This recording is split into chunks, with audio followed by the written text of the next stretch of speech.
அடுத்து சிம்மராசி. அன்புக்குரிய சிம்மராசி நேயர்களே, உங்களுக்கு பார்த்தீங்கன்னா, இந்த ஏற்கனவே அஷ்டமத்து சனி நடந்துக்குது.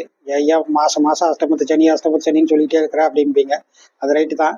ஆனா மக நட்சத்திரத்தை சேர்ந்தவங்களுக்கு அஷ்டமத்து சனின்னு அதிதீவிரமான பாதிப்புகள் குறைஞ்சு நற்பலன்கள் ஏற்படுறதுக்கான வாய்ப்புகள் உண்டு. முழுமையா அவங்களுக்கு வந்து மக நட்சத்திரத்தை சேர்ந்தவங்களுக்கு முழுமையா அஷ்டமத்து சனி முடிஞ்சதாக சொல்ல முடியாது. அதனுடைய கடுமையான பாதிப்புகள் சற்று குறையக்கூடிய வாய்ப்புகள் இருக்கிறது. இப்ப ஏற்கனவே உங்களுடைய ராசிநாதனான சூரியனை குரு சேர்ந்திருக்கிறது அபாரம், அற்புதம். இந்த மாதத்தில் 11 லாபாதிபதி அற்புதமா 11 லாபஸ்தானத்துல லாபாதிபதி இருக்கிறார்.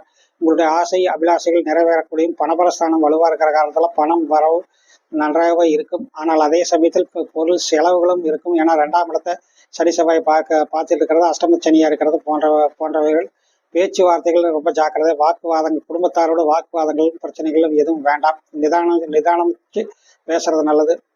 பொதுவாகவே இந்த காலகட்டத்தில் பேசி ஜெயிக்கலாம்னு நினைக்காதீங்க. இந்த காலகட்டத்தில் உங்களுடைய பேச்சின் மூலம் தேவையற்ற பிரச்சனைகளும் மற்றவங்களுடைய வெறுப்புக்கும் கோபத்துக்கும் ஆளாகக்கூடிய வாய்ப்புகள் உண்டு. சிலருக்கு கோர்ட்டு போலீஸ் கோர்ட்டு அப்படிங்கிற மாதிரியான சில இதையெல்லாம் பேஸ் பண்ணக்கூடிய வாய்ப்புகள் உண்டு. அஷ்டமச்சனி நடக்கிறதே சிம்மராசிக்காரர்கள் ஜாக்கிரதையாக ஞாபகம் வச்சுக்கிறது நல்லது.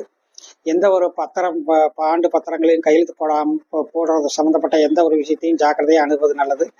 அதே மாதிரி 5ஆம் இடத்தில் சனி செவ்வாய் பார்வை இருக்கிறனால இப்போ வரக்கூடிய லவ் ப்ரப்போசல் எல்லாம் இந்த இளம் வயதினர்கள் ஏற்றுக்கொள்ளாமல் இருப்பதே நல்லது. இப்போ வரக்கூடிய காதலர்கள் அவ்வளவு நல்லவங்களா இருக்க மாட்டாங்க. அது கொஞ்சம் சில பேருக்கு காதல் தோல்வி அடையது போன்ற சமாச்சாரங்கள் நடக்கும்.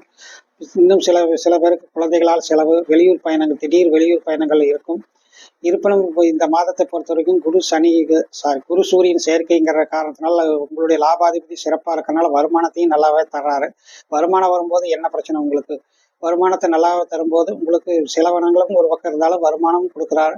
எனவே உங்களுக்கு இந்த மாதத்தில் அஷ்டமச்சனியின் தீவிரமான பாதிப்பில் இருந்து விடுபடக்கூடிய மக நட்சத்திரத்துக்காரர் மட்டுமல்ல, பூரம் உத்தரம் 1ஆம் பாதத்தை சேர்ந்தவங்களுக்கும் ஓரளவுக்கு இந்த மாதம் ரொம்ப சிறப்பாகவே எல்லா விஷயத்திலுமே நல்லா இருக்கிறதுக்கான வாய்ப்புகளும் சந்தர்ப்பங்களும் அமையும். உங்களுடைய தாய் தாப்பனோட மோதல் போக்குகளை கடைபிடிக்காதீர்கள். மற்றபடி உங்களுடைய ராசிக்கு சந்திராஷ்டம் என்பது ஆகஸ்ட் 30, 31ஆம் தேதிகள் சந்திராஷ்டம். அந்த நாளில் மிகவும் எச்சரிக்கையாகவும் கவனமாக இருக்கிறதா உங்களுக்கு நல்லதுங்க. ரொம்ப நன்றி.